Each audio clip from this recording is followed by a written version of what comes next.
We've all got two wolves in us, a good one and a bad one, and they both want to eat. The best I can tell, we just got to feed that good one a little more than the other one.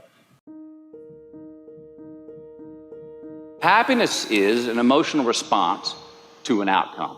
If I win, I will be happy. If I don't, I won't. It's an if-then, cause and effect, quid pro quo standard that we cannot sustain because we immediately raise it every time we attain it. You see, happiness demands a certain outcome. It is result reliant. And I say if happiness is what you're after, then you're going to be let down frequently and you're going to be unhappy much of your time. Joy, though, joy is a different thing. It's something else. Joy is not a choice.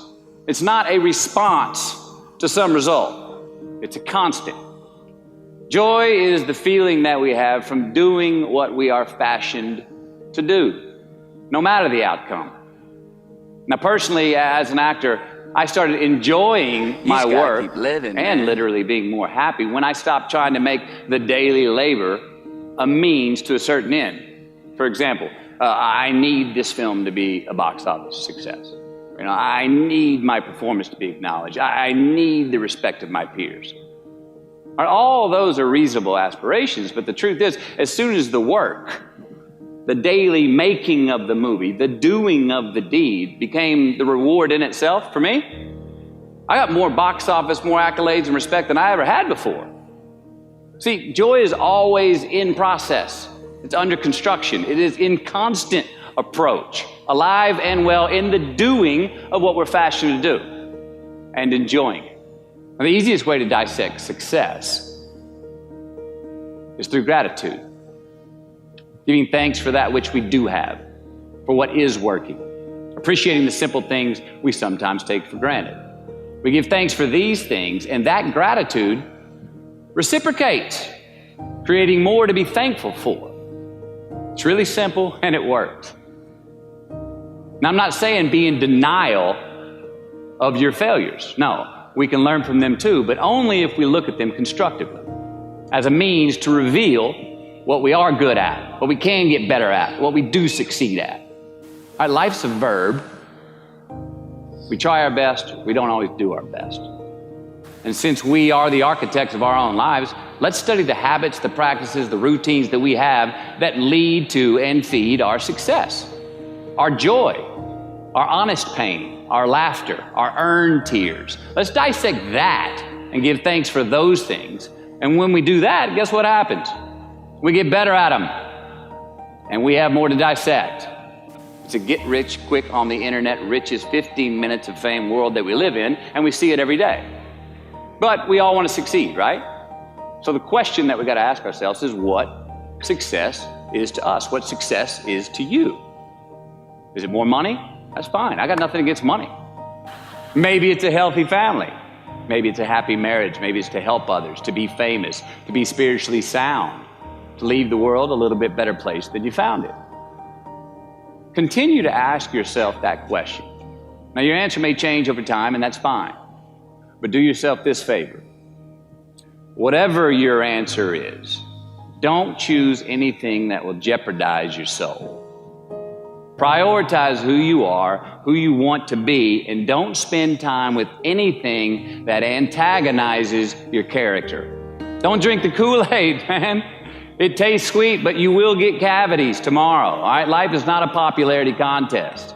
Be brave, take the hill, but first answer that question, what's my hill? Well, for me, it's a measurement of 5 things. We got fatherhood. We got being a good husband. We got my health, mind, body, and spirit. We got career, and we got friendships. These are what's important to me in my life right now. Because I want to keep all 5 in healthy shape. And I know that if I don't take care of them, if I don't keep up maintenance on them, one of them is going to get weak, man.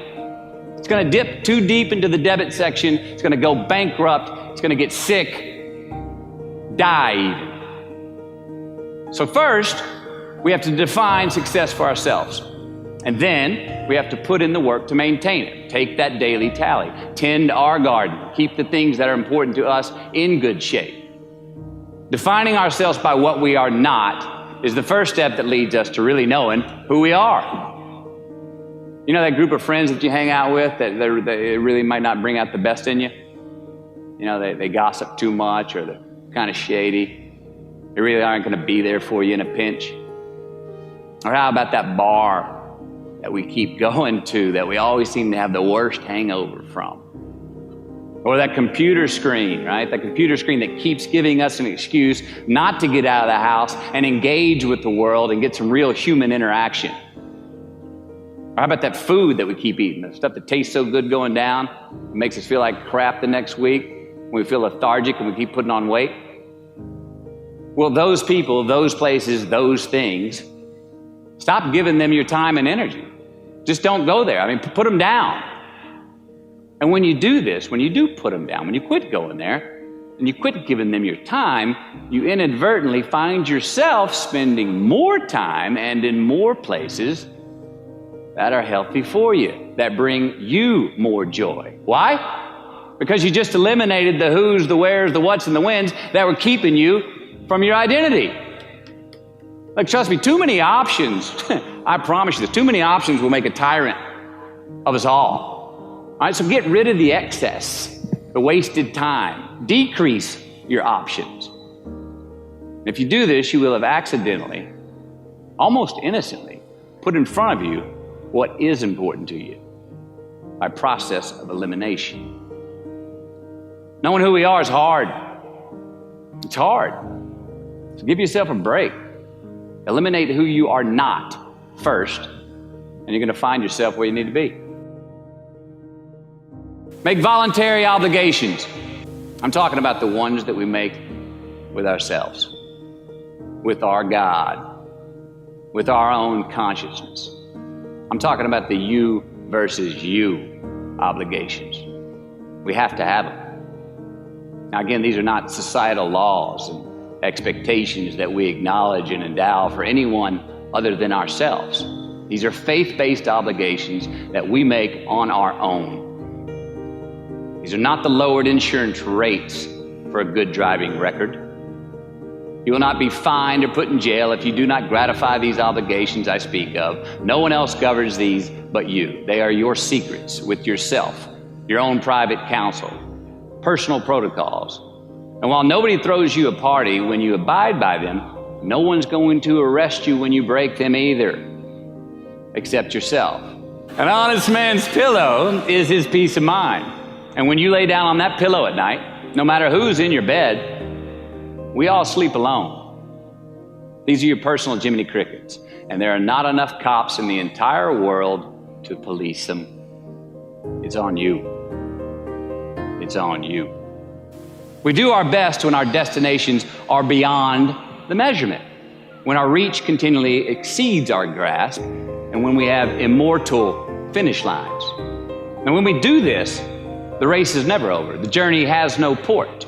The adventure never ends because we are always on the way. So do this, and let somebody else come up and tap you on the shoulder and say, hey, you scored. Let them run up and tap you on the shoulder and say, man, you won. Let them come tell you, you can go home now. Let them say, I love you too.